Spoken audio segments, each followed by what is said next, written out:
दोस्तों, आज मैं किस उद्देश्य से जो छुट्टी ली थी मैंने, वो उद्देश्य मेरा फुलफिल नहीं हो पाया। मुझे आज एक कॉन्फ्रेंस में जाना था। केमिकल इंडिया में एक केमिकल की संस्था है, सरकारी संस्था है, इंडियन केमिकल एसोसिएशन करके। अगर आप लोगों को मौका लगे तो उसकी मेंबरशिप ज़रूर लीजिए आप लोग। मैं ये आपके पर्सनल इम्प्रूवमेंट के लिए ये मैं आपको बोल रहा हूँ, आपका पर्सनल इम्प्रूवमेंट हो आपका। ये आपका उससे क्या होगा, अगर आप किसी की सजेशन फॉलो करते हैं, आप किसी का सजेशंस फॉलो करते हैं, आप फायर एंड सेफ्टी जो अपनी स्ट्रीम है,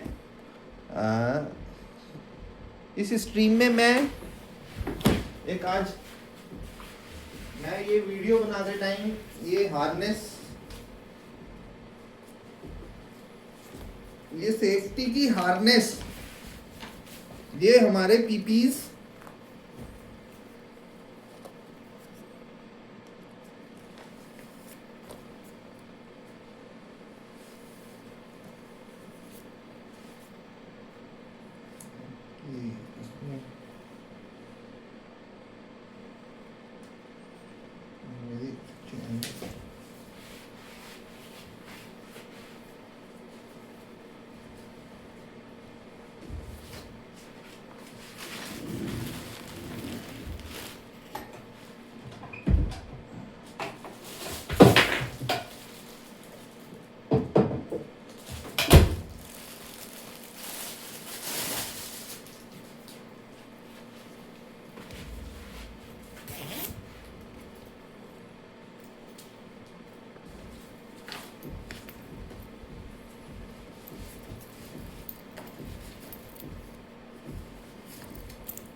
दोस्तों,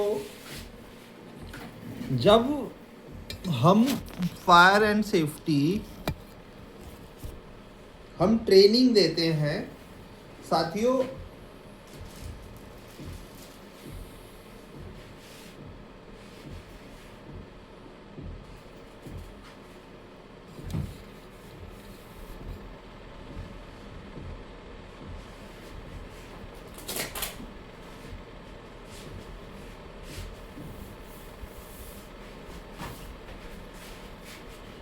जय सुरक्षा साथियों, आज हम बात कर रहे हैं हैजर्ड एंड रिस्क के बारे में।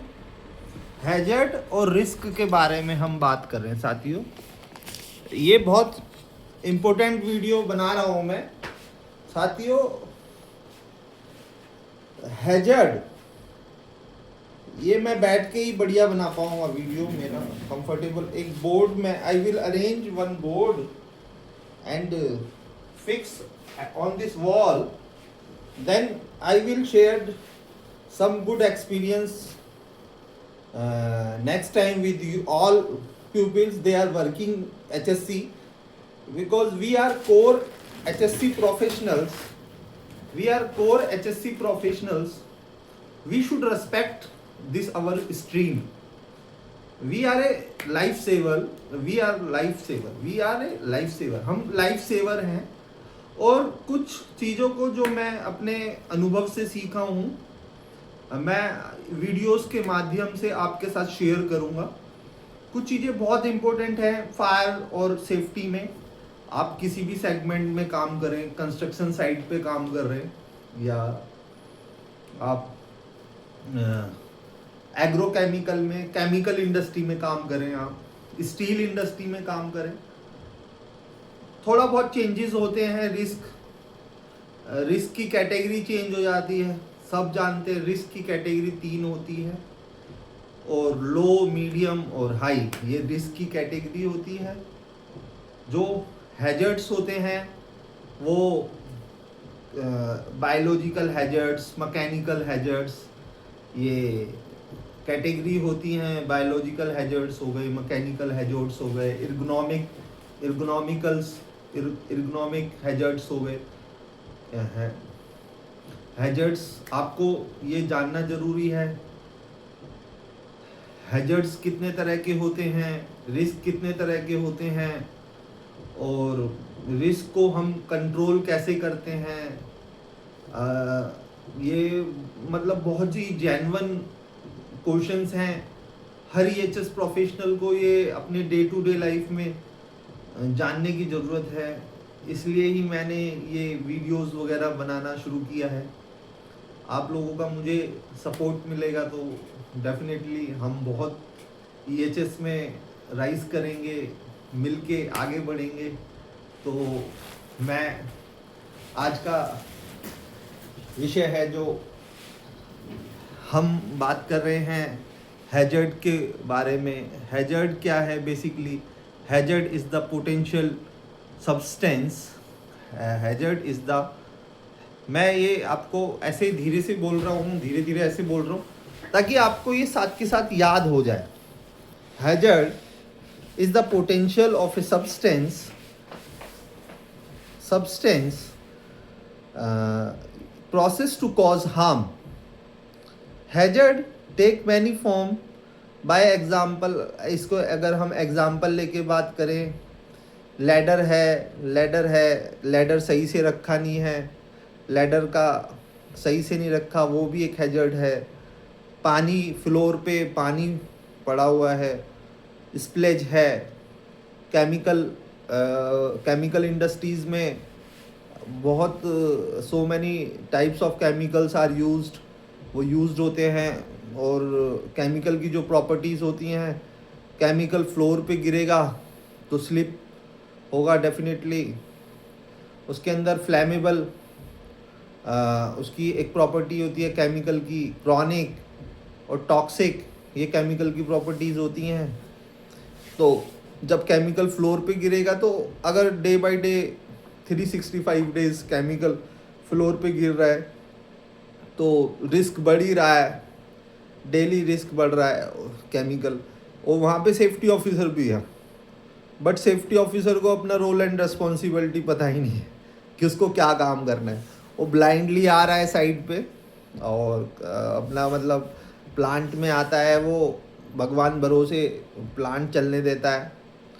और सेफ्टी, इसलिए ये वीडियोस वगैरह बनाना शुरू किया। जो इंडस्ट्री में मैं एक्सपीरियंस देख रहा हूँ इंडियन कंपनीज़ में मोस्टली, वो सेफ्टी को लीस्ट प्रायोरिटी लेके चल रहे हैं।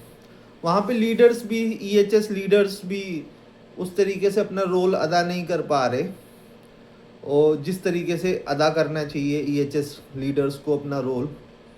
वो फैक्टर्स पे हम ना बात करके हम यही बोलें कि अपना डे टू डे लाइफ में आप अपना एक्सपोजर बढ़ाएं EHS में, और ताकि आप जिस इंडस्ट्री में काम कर रहे हैं अपनी सेफ्टी का स्टैंडर्ड आप जानते हैं। हो सकता है आप जैसे ये हम एक ट्रायंगल है, इसको हम सेफ्टी में हमें यहाँ पे आना है, हाइट पे आना है, ठीक है।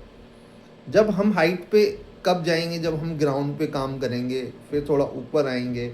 हमने ऑडिट्स और इंस्पेक्शंस किए, उसमें जो हमारी नॉन कन्फर्मिटीज़ निकली हैं उनको क्लोज़ करने के लिए हमने काम किया। ISO जो सर्टिफिकेट्स लेते हैं कंपनीज़, ISO 45001, 14001, इनके हम सर्टिफिकेट्स कंपनीज़ रिव्यू करती हैं, लेती हैं। बिज़नेस की रिक्वायरमेंट रहती है वो सर्टिफाइड एजेंसी ऐसी हो कि वो ईमानदारी से सर्टिफिकेट दे, क्योंकि बड़े बड़े शब्द बोलना बहुत आसान होता है, दूसरे को बताना, ज्ञान देना बड़ा आसान होता है कि आप इंटीग्रिटी रखिए और कंसिस्टेंसी रखिए। ये अपने आप कितना फॉलो कर रहे हैं ये बहुत ज़रूरी है दोस्तों। ये इसलिए मैंने ये थोड़ा सा हैजर्ड के बारे में बताया कि हैजर्ड क्या होता है, कि करंट अपने आप में एक खतरा है। आप इंडस्ट्रियल सॉकेट्स होते हैं मेल फीमेल, उनको हम कनेक्ट करते हैं, वो आप मोस्टली मेल फीमेल यूज़ करें। इंडस्ट्रियल बोर्ड्स यूज़ करें। नॉन डोमेस्टिक इंडस्ट्री में क्या होता है, मेंटेनेंस स्टाफ जैसा वो हर चीज़ में जुगाड़ करते हैं, वो जुगाड़ करना बंद करें सबसे पहले। As a safety officer, as a EHS officer, as a safety manager, this is your responsibility. जब भी आप फाइंडिंग्स करने जाते हैं, राउंड पे जाते हैं, आप इस तरह के पॉइंट ज़रूर अपनी रिपोर्ट में नोट डाउन करें कि इलेक्ट्रिकल वायर नूड है। नूड मतलब आप समझते हैं, सब पढ़े लिखे लोग हैं, आप EHS में काम कर रहे हैं काफ़ी सालों से। मैं जनरल इस तरीके से बात क्यों कर रहा हूँ, ताकि आप उसको ना प्रोएक्टिव अपनी लाइफ में कहीं ना कहीं उसको फॉलो करना शुरू करें। क्योंकि मुझे 9-10 साल हो गए इस इंडस्ट्री में काम करते करते साथियों। मुझे याद है एक कंपनी में, बड़ी अच्छी कंपनी थी वो, JT सोना करके, काफ़ी साल पहले मुझे I got a chance to go there for interview. और मैं उस टाइम पे किसी कंस्ट्रक्शन साइट पे काम करता था कपूरथला में। तो चैलेंजेस हमेशा काफ़ी स्ट्रगल कैरियर में रहा। तो मैं काम करता था वहाँ पे। तो मुझे उस टाइम पे मेरी मदर भी ज़िंदा थी। तो मैं वहाँ से छुट्टी लेके आया। मैंने बोला सर मुझे छुट्टी चाहिए और मदर का डायलिसिस कराना है। तो छुट्टी लेके आ गया मैं, बट मदर का डायलिसिस कराने मेरा छोटा भाई जाता था। तो मैं वहाँ इंटरव्यू देने गया। जब मैं इंटरव्यू देने गया तो भाई, एक तो क्वालिफिकेशन बहुत अच्छा, I done my diploma in mechanical production, government polytechnic से पढ़ाई की, ठीक है। फिर RLI फरीदाबाद से सेफ्टी का कोर्स किया, PDIS किया। सब लोग जानते हैं कि ये लीगल कॉम्प्लाइंस है कि safety officer should be ADIS या PDIS।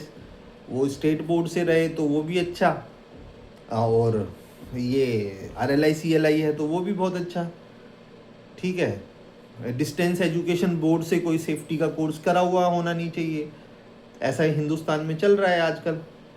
लेकिन एक्चुअल में और प्लान होता कुछ और।